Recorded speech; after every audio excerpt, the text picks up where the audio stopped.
और 4.5-5 में डिक्लेयर करते हैं कि मोदी जी चुनाव 1.5 लाख से जीत गए। वो बड़ी कंपनियां उनका पेमेंट भी नहीं करती। 6-6 महीना 8-8 महीना लोकल न्यायपालिका में होगा, हाईकोर्ट होगा, माननीय सर्वोच्च न्यायालय में हमारी लीगल टीम हर जगह जाकर काम करेगी। सभी हमारे मंच पर बैठे हमारे वाइस चेयरमैन मनीष जी, हमारे पूर्व निवर्तमान के अध्यक्ष शरद जी, हमारे अभी नवनियुक्त कोऑर्डिनेटर मीडिया के आसिफ, हमारे रिजवी रिंकू जी, बगल में बैठे हमारे ज्वाइनिंग कमेटी के इंचार्ज नितिन शर्मा जी, सचिन जी और सभी सम्मानित मीडिया के भाइयों और बहनों, पत्रकार साथियों, छायाकार साथियों, ये 23 तारीख को हम लोगों ने पूरे अपने लीगल सेल के लोगों को यहाँ पर बुलाया है। पूरे उत्तर प्रदेश के लीगल के लोग आएंगे और पूरे प्रदेश के अंदर आज हम एक कानूनी सहायता प्रदान करने के लिए न्याय योद्धा बनाने जा रहे हैं। जो पूरे प्रदेश में हमारे, आप देख सकते हैं, कार्यकर्ताओं पर फर्जी मुकदमे लगाए जा रहे हैं, लोगों को प्रताड़ित किया जा रहा है, फर्जी जेल भेजे जा रहे हैं हर जगह, क्योंकि जो भी इस समय आंदोलन कर रहा है, चाहे वो हमारे कार्यकर्ता, पत्रकार साथी कुछ भी लिख रहे हैं, उनको जेल भेज दिया जा रहा है, उनको फर्जी मुकदमे लगाए जा रहे हैं।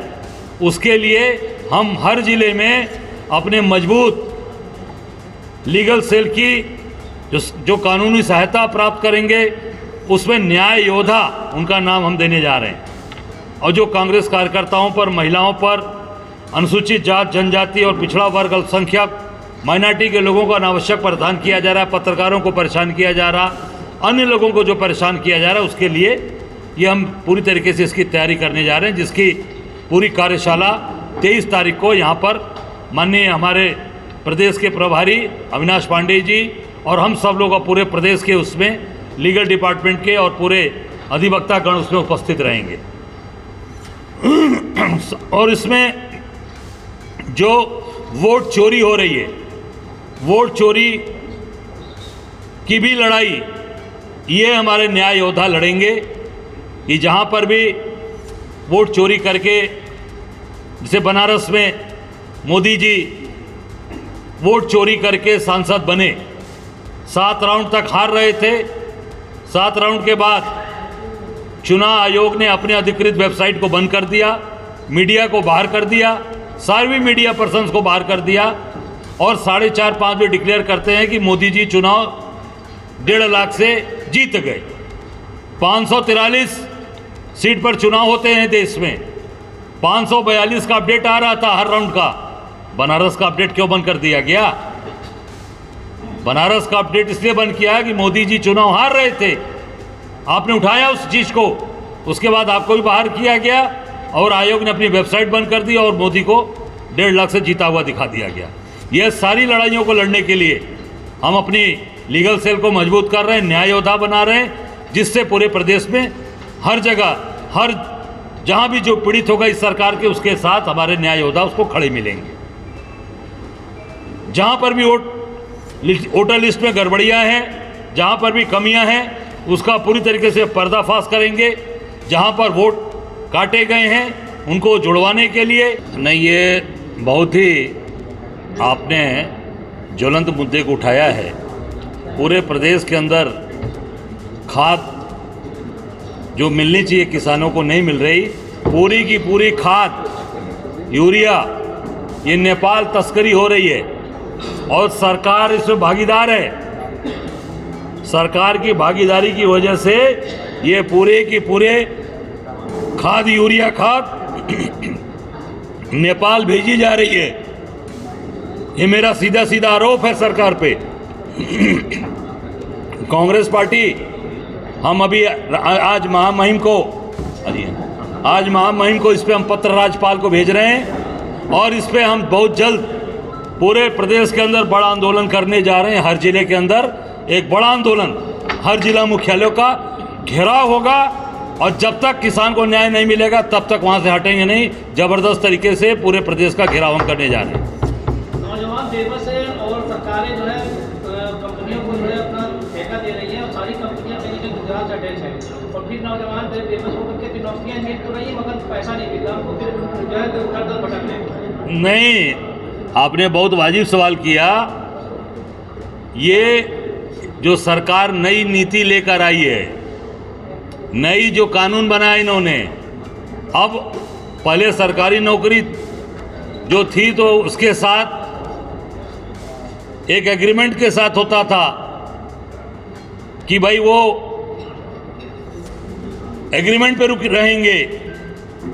अब क्या हो गया, अब वो खत्म हो गया। अब एक नया कानून लेकर आए हैं ये, जो 8 घंटे काम करता था व्यक्ति, अब वो 12 घंटे करेगा। चेंज कर दिया श्रम विभाग ने, भारत सरकार ने। अब आउटसोर्सिंग होगी, आउटसोर्सिंग। आज रहोगे, कल आप उस पद पे रहोगे कि नहीं रहोगे ये ईश्वर जानते हैं। अब टोटल गुजरात की कंपनियों को सारा काम दिया जा रहा है। सारा काम गुजरात की कंपनियां कर रही हैं। जितने भी काम हैं, चाहे बनारस में बाबा विश्वनाथ के कॉरिडोर का काम हो, चाहे राम मंदिर का काम हो, चाहे सड़कों का काम हो, चाहे नल घर घर नल जल योजना, सबसे बड़ा भ्रष्टाचार, सारे बड़ी कंपनियां लेती हैं और यहाँ पर लोकल ठेकेदारों को पेटी कॉन्ट्रैक्टर के रूप में उनको काम दे दिया जाता है और उनका शोषण हो रहा है। वो बड़ी कंपनियां उनका पेमेंट भी नहीं करती, 6-6 महीना 8-8 महीना पैसा बेचारों का फंस जाता है, प्रताड़ित हो रहे हैं और वो उनको पेटी कॉन्ट्रैक्टर के रूप में काम कराते हैं। और सारी गुजरात की कंपनियां, मैं उदाहरण के तौर पे बनारस में टेंट सिटी लगवाया था मोदी जी ने, गंगा जी के उस पार। वो टेंट सिटी लगाने वाली कंपनी कहाँ की थी? गुजरात अहमदाबाद की। और उस पे बिना एनजीटी की परमिशन से लगाया गया और सारा मलजल टेंट सिटी में रुकने वाले जितने भी उसमें यात्री आए थे उनका सारा मलजल गंगा जी के अंदर डाला गया और सरकार ने झूठ बोला एनजीटी से। एनजीटी ने उस कंपनी पर जुर्माना लगाया और अभी तक वो जुर्माना गुजरात की कंपनियों से उत्तर प्रदेश की सरकार वसूल नहीं कर पाई है। क्यों? क्योंकि भाई सैया भाई कोतवाल तो डर काहे का। जब सैया कोतवाल है तो डर काहे का। मोदी जी जब प्रधानमंत्री हैं, सांसद हैं हमारे, तो फिर गुजरात के व्यापारियों को डरने की जरूरत नहीं है। मौत से लूटो और मजा लो। के लिए ये न्याय योद्धा हमारे लिए वहाँ खड़े रहेंगे और जो हमारे कोऑर्डिनेटर हैं, हमारे जो लीगल सेल के चेयरमैन हैं, ये लोग मिलकर उस पर पूरा काम करेंगे और हर जगह ये हमारे सहयोगी के तौर पर लगातार हर जिले में जाकर लोगों को न्याय दिलाने के लिए काम करेंगे। अभी आप देख सकते हैं एक आगरा में एक इशू है जहां पर हमारे शहर अध्यक्ष, हमारे कांग्रेस पार्टी के लोगों ने जो पैतृक आवास है चुनाव आयुक्त का, ज्ञानेश कुमार का, वहां प्रोटेस्ट किया हमारे कार्यकर्ताओं ने और उनके ऊपर फर्जी मुकदमे लिख दिए गए। प्रोटेस्ट किया कि वोट चोर, आगरा छोड़। आगरा की इशू उठाया उन्होंने कि आगरा के अंदर वोट चोर नहीं रहना चाहिए और वहां पर भी पूरी तरीके से इन्होंने आगरा पूरे प्रशासन के द्वारा वहां पर उस हमारे महानगर अध्यक्ष अमित सिंह के खिलाफ और पूरी टीम के खिलाफ मुकदमा लिखा गया। वहां पर भी हमारा लीगल सेल, अभी नितिन मिश्रा जी भी आए, सभी पूरी हमारी टीम उनके लिए भी काम करेगी। चाहे वो लोकल न्यायपालिका में होगा, हाईकोर्ट होगा, माननीय सर्वोच्च न्यायालय में, हमारी लीगल टीम हर जगह जाकर काम करेगी। और कहीं भी किसी के साथ अत्याचार अन्याय होगा, हमारी ये पूरे न्याय योद्धा मिलकर काम करेंगे और पूरी ताकत के साथ उनके साथ कंधे से कंधा मिलाकर खड़े रहेंगे।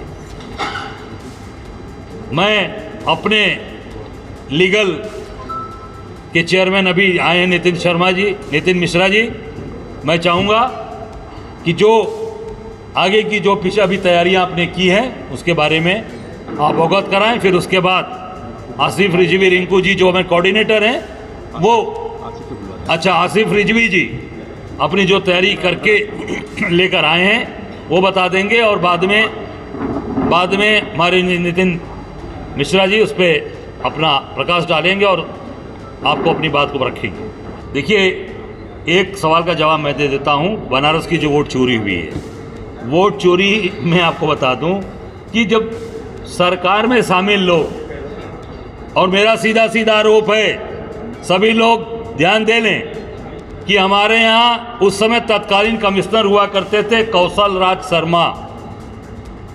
मैं सीधे कह रहा हूं, कौशल राज शर्मा मेरे यहाँ डीएम थे। डीएम के बाद वहीं पर कमिश्नर बनाए गए, और मोदी जी को जब चुनाव जिता लिया उसके बाद उनको जल आयोग दिल्ली का भारत सरकार ने सीईओ बना के बैठा दिया। दिल्ली के अंदर बैठे हैं। ये मोदी जी ने उनको इनाम दिया, चुनाव जीतने का इनाम दिया है पूरी तरीके से, क्योंकि 1 बजे तक मोदी हार रहे थे और पूरे तरीके से इन लोगों ने बैठकर चुनाव आयोग ने बंद किया अपनी वेबसाइट, और बंद करके मोदी को चुनाव जिताया। कोई अपडेट नहीं आया। कोई मीडिया के पास अपडेट हो तो बता दें। 1 बजे के बाद कोई भी अपडेट आपके पास हो, मीडिया को निकाला गया, अपडेट बंद किया गया, और 4:30-5 बजे डिक्लेयर किया कि मोदी जी 1,52,000 वोट से जीत गए।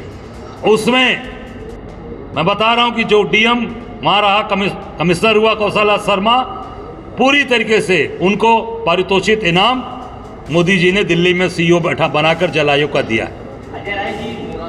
एक सवाल का जवाब मैंने दे दिया, दूसरे का ये लोग देख कितने लोग आएंगे, अभी मैं दे दिया हूँ। इसके बाद उत्तर प्रदेश में 360 तहसीलें हैं।